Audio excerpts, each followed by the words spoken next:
ماذا يحدث في السودان؟ اهلا بيكم، انا محمد فرج. ايه يا عالم مالك فيه؟ ومالك يا كرة ارضية رايحة بينا على فين؟ حروب وابادات وزلازل وتسونامي وتفجيرات، دخل علينا بظهرك كده ليه؟ واحنا كلنا مشغولين باللي بيحصل في فلسطين. في حرب اهلية في السودان، واحدة من ابشع الحروب الاهلية والمجازر في التاريخ، وكله تقريبا مستغرب وعمال يسأل هو في ايه بيحصل في السودان. انا بقى اوعدك ان في الفيديو ده هتفهم كل حاجة عن الكارثة اللي حاصلة في السودان. صلي بينا على النبي. احنا لما بنتكلم على السودان احنا مش بنتكلم على بلد زي اي بلد، لا دي دولة فيها 45 مليون نسمة، متقسمين 57 مجموعة عرقية مختلفة، والمجموعات دي متقسمة ل 570 قبيلة، وخد دي بقى بيتكلموا 114 لهجة مختلفة، وكل ده ولسه ما اتكلمناش عن التعدد السياسي والتيارات والاحزاب. يعني بلد عايمة في اختلافات سياسية وعرقية وثقافية، وكل اقليم او تيار عايز يفرض سيطرته على الدولة كلها. فتلاقي ان السودان من يوم ما استقلت سنة 1956 والحكم عبارة عن انقلابات. يعني سنة 85 ابراهيم عبود عمل انقلاب عسكري ووصل للحكم،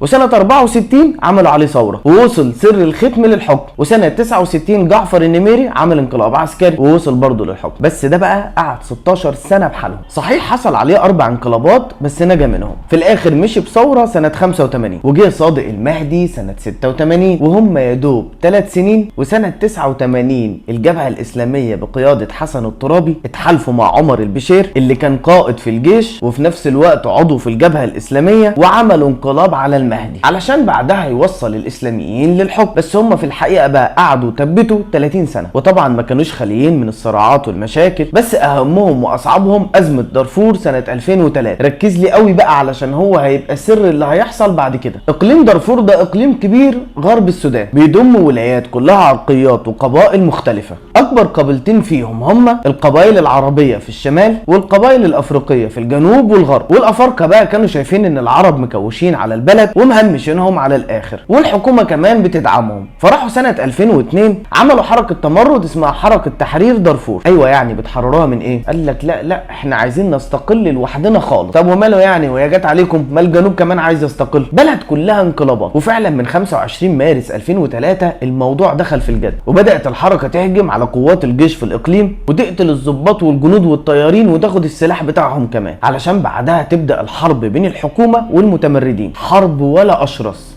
بس بالرغم من ان الحكومة كانت بتضرب بعزم ما فيها، الا ان المتمردين كانوا هم اللي بينتصروا. ومن ضمن كل 10 معارك بتحصل الجيش كان بيكسب 1 ويخسر 9. المتمردين كانوا عفاريت خبرة في حروب الشوارع والعصابات، وعارفين بطون الصحاري والمزارع. فالحكومة قالت ما يضربش العصابات الا العصابات. تفكير سليم. هتعملوا ايه بقى؟ جابوا ميليشيات مسلحة مؤسسها واحد اسمه موسى هلال من القبائل العربية في شمال دارفور، والجنجويد دخلوا الحرب من هنا. وما تسألنيش مين هم الجنجويد، وعينك ما تشوف الا الدم، ولا كأنهم التتار متوحشين حرفيا. قتلوا يجي 300,000 بني ادم. دول كانوا واخدين اوامر انهم يقتلوا اي كائن حي يمشي على الارض، طفل بقى ست راجل شيخ كله بيتقتل. وقبل ما يخرجوا من اي قرية بيهجموا عليها كانوا بيسموا كل الابار فيها، وعلشان يتأكدوا ان السم ده فتاك وقاتل كانوا بيشربوا منه حمار. اول ما يموت يطمنوا ويدخلوا على القرية اللي بعدها. والكلام ده مش كلامي، ده تقرير عملته منظمة ايجي تراست الحقوقية. وطلعوا جنود من الجيش اتكلموا على اللي عملوه هم والجنجويد في المتمردين اللي خلصوا عليهم كلهم. طب ينفع كده يا حكومة؟ ده احنا حتى سودانيين زي بعض. الحكومة ترد وتقول لك والله ما ليا دعوة، ده حرب قبائل مع بعض، ده احنا حتى بنهدي النفوس. تهدي النفوس برضه؟ دي كانت بتدعم الجنجويد بالفلوس والسلاح، حاجة كده زي الحرب بالوكالة، اللي هو احارب بس من غير ما اوسخ ايدي. المهم بقى ان في الحرب دي مين اللي لمع اسمه قوي؟ محمد حمدان. اوبا كده بدأ النوش. طب مين بقى محمد حمدان او حميدتي؟ من غير ما ندخل في تفاصيل كتير، حميدتي ده اخونا من ام الكور في شمال دارفور. ساب التعليم وهو عنده 15 سنة واشتغل في شغلانة اهله تجارة الابل، لحد ما حصل معاه موقف مش ولا بد. قطاع الطرق سرقوا منه كل الابل بتاعته، فزعل قوي بقى وساب تجارته ومسك السلاح، وعمل هو وابن عمه موسى هلال مجموعة صغيرة كده يأمنوا تجارة الابل، وفي المقابل اتاوى من التجار، لحد ما شاء الله ما كبروا وبقوا ميليشيات مسلحة على اعلى مستوى، وبقوا اسمهم الجنجويد. واللي عملوه في المتمردين خلى البشير يتبسط منهم قوي. فحميدتي قال له بقول لك ايه، مبسوط مننا بجد وعايز نبقى رجالتك وفي ظهرك تنفذ لنا طلباتنا. قال له اوامر يا حماده. قال له انا عايز ابقى ظابط. طب ازاي يا محمد يا حبيبي؟ ده انت ما كملتش تعليمك يا راجل. والله مش عايزين، يبقى كل واحد يروح لحاله. يا محمد يا حبيبي ده انا بهزر. امسك يا عم قرار تعيينك انت ورجالتك في الجيش اهو، وانت بقى هتاخد رتبه عميد. ده مش متعلم يا بشير. يقول لك لا، ومش بس كده،